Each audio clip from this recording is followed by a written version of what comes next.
Hello everyone. आज हम लोग सॉल्व करेंगे एक्सरसाइज 9.1 का question 13। As observed from the top of a 75 metre high light house from the sea level. The angles of depression of two ships are 30 degree and 45 degree. If one ship is directly behind the other on the same side of the light house, find the distance between two ships. तो सबसे पहले समझ लेते हैं light house क्या होता है। तो जैसे हमारे लिए ट्रैफिक में जो ट्रैफिक लाइट होती है, वैसे ही पानी के जहाज़ों के लिए लाइट हाउस होता है। ये भी एक टावर टाइप में होता है और इसमें भी लाइट्स लगी होती हैं जो कि जहाज को गाइड करती हैं कि कहीं वो टकरा न जाए एक दूसरे से या फिर किसी चट्टान से। तो मान लेते हैं यह है आपका समुद्र या सी, और यहाँ पे मान लीजिए एक लाइट हाउस है। तो ये भी एक टावर ही होता है और यहाँ पे लाइट लगा होता है। तो इस लाइट हाउस के टॉप से ना दो जहाज हैं, तो बना लेते हैं। मान लेते हैं एक जहाज यहाँ पे है और एक जहाज मान लेते हैं यहाँ पे है। ये दोनों जहाज एक सीध में है, एक ही सीध में, ठीक है। और इन दोनों जहाज़ों का जो एंगल ऑफ डिप्रेशन बन रहा है इसके टॉप से, ये जो लाइट हाउस है इसके टॉप से जो एंगल ऑफ डिप्रेशन बन रहा है वो कितना है? एक का है 45 और एक का है 30 डिग्री। तो मान लेते हैं ये है आपका टॉप और यहाँ से इस जहाज के लिए जो एंगल ऑफ डिप्रेशन है वो है आपका 30 डिग्री और इस जहाज के लिए जो एंगल ऑफ डिप्रेशन है ये है आपका 45 डिग्री। तो यहाँ से हम लोगों को बताना है कि इन दोनों जहाज़ों के बीच का जो डिस्टेंस है वो कितना होगा। तो इसका नाम लिख देते हैं। मान लेते हैं ए बी है आपका टावर, सी और डी आपके जहाज हैं। तो ए बी की लेंथ हमें पता है 75 मीटर, तो ये हो जाएगा 75 मीटर। अब यहाँ से नोटिस करेंगे ये लाइन इस लाइन के पैरेलल है, तो ये जो है ये एंगल और ये एंगल अल्टरनेट इंटीरियर एंगल है, तो ये भी 45 बनेगा। ऐसे ही ये एंगल आपका 30 डिग्री है, तो ये एंगल भी क्या होगा? 30 डिग्री होगा, ठीक है।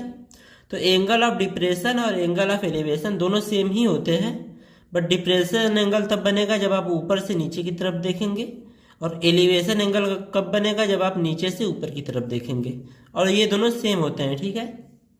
तो यहां लिख देंगे let A B is the light house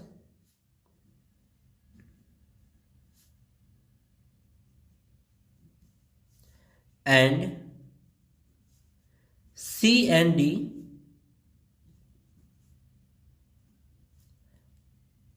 are the ships. अब हमें फाइंड क्या करना है ये देख लीजिए। हमें सी से डी तक की डिस्टेंस फाइंड करनी है और हमें पता क्या है? ए बी पता है। तो इस ट्रायंगल में अगर देखें ए बी सी में, तो ये वाला एंगल हमें पता है, ये वाली साइड हमें पता है। तो यहाँ से हम लोग बी सी को निकाल सकते हैं आराम से। तो इसको मान लेते हैं in triangle A B C. इस ट्रायंगल में जो एंगल सी है वो है 45 डिग्री। इसके अलावा जो ए बी है वो है 75 मीटर। तो इस एंगल के लिए ये है आपका परपेंडिकुलर और ये हो जाएगा आपका बेस। तो परपेंडिकुलर और बेस का रेशियो कब निकलता है? जब हम लोग टेन थीटा लगाते हैं। तो यहाँ पे हम लोग 10 लगाएंगे, तो 10 सी इक्वल्स टू हो जाएगा परपेंडिकुलर अपॉन बेस, यानी A B upon B C.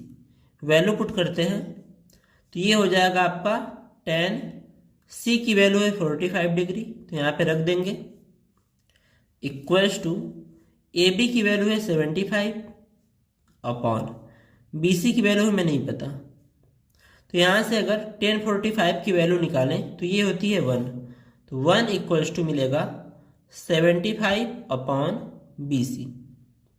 B C यहाँ पे डिवाइड है, इधर आएगा तो मल्टीप्लाई में हो जाएगा। तो बी सी का मल्टीप्लाई 1 में करेंगे तो बी सी ही आएगा इक्वल्स टू यहाँ पे मिलेगा 75। तो ये मीटर में था तो ये आंसर भी मीटर में आएगा, यानी यहाँ से यहाँ तक की जो लेंथ है वो कितनी आ जाएगी 75 मीटर। ये BC की लेंथ आ गई।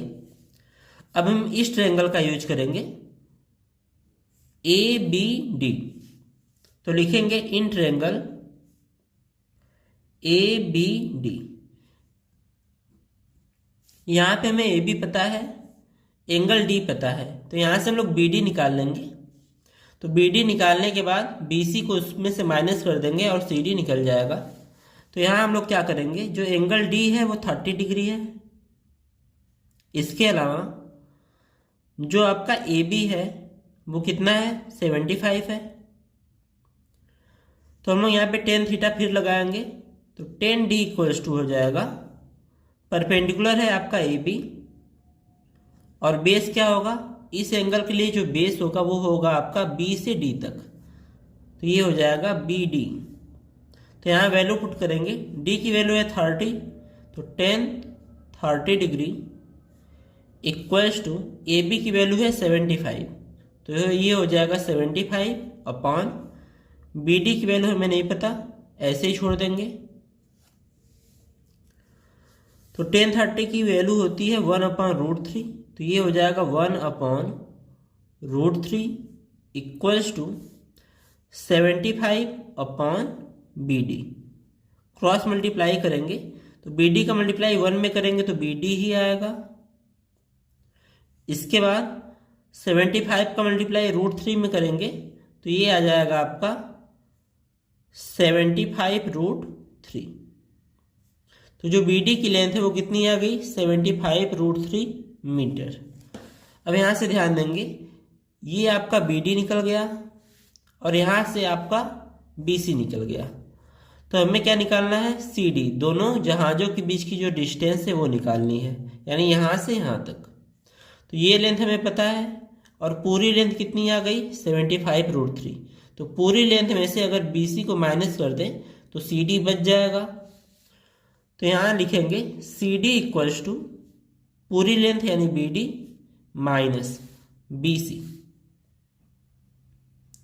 तो यहाँ पे वैल्यू पुट करेंगे तो BD की वैल्यू है 75√3 माइनस BC की वैल्यू है 75।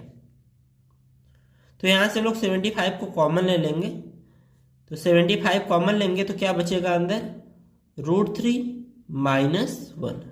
यहाँ पे √3 की वैल्यू पुट कर सकते हैं, तो 75 √3 की वैल्यू होती है 1.73 माइनस 1, तो ये हो जाएगा आपका 75 इंटू 1.73 में से 1 को माइनस करेंगे तो ये हो जाएगा 0.73 और इन दोनों को मल्टीप्लाई करेंगे तो ये आएगा आपका 54.75 और आंसर हम लोग लिखेंगे मीटर में। ठीक है, अब इसको क्वेश्चन के लैंग्वेज में लिख देते हैं। Therefore distance between